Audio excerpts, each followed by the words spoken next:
and I'm not the best interviewer, but the fans would love it. Oh, sure. Hey, horror movie fans, Brendan Mitchell here, and I'm sitting here with the godfather of gore himself, Herschell Gordon Lewis. How you doing today, sir? I'm having a wonderful time here. This is, as you know, Fangoria is the king of the hill, and I am truly honored to be part of their mix.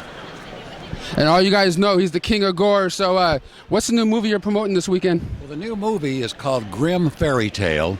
We just finished shooting it about a week and a half ago. And so far, from the footage I have looked at, I'm very pleased with what I see. Grim Fairy Tale, I think, will mark another change in the direction of this kind of movie. As I think you're much aware, Blood Feast, I think, is the reason we're all here today. Exactly. It started the whole trend. But it's been my opinion that of late, a lot of these movies are derivative. That is, you think you're seeing the same movie over and over again. I don't think they're going to say that when they see Grim Fairy Tale. Yeah, I saw the trailer. The preview the other day was great. Well, I'm glad to hear you say that. That makes me feel good. Because it was a guesswork, but I do think the results will justify it.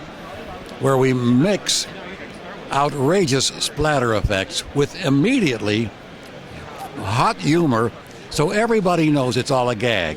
Everyone knows you're great at humor. Well, I'm glad to hear that too. You're making me feel good with this conversation. You're the best guy here right now. And you also have another king in the new movie, Lloyd Kaufman. Yes, Lloyd Kaufman is in Grim Fairy Tale. Lloyd is an astounding fellow.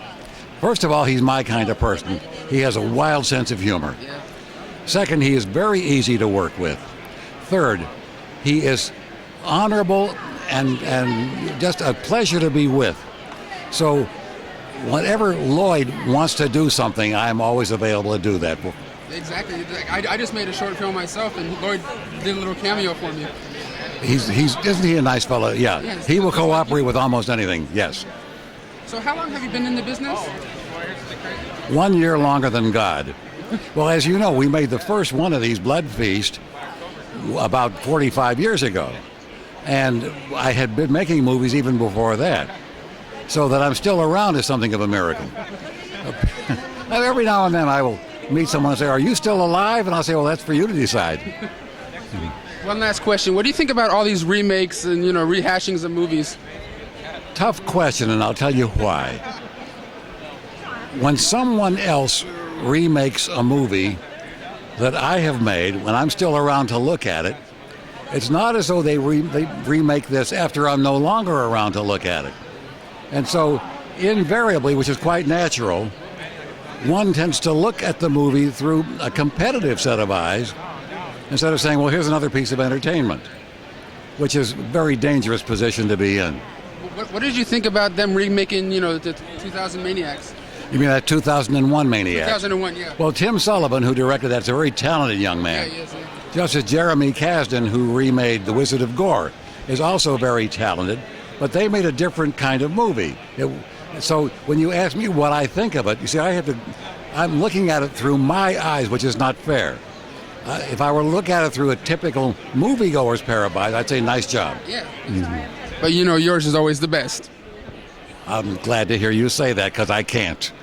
Do you have one last thing to say to your fans out there that are watching you on YouTube? Yes, I do. Thank you for being there. You folks out there have made it possible for me to lead a very good, happy, and contented life. Thank you all. Thank you guys for watching. I'm here with the legend, and let's see what else we can capture this weekend.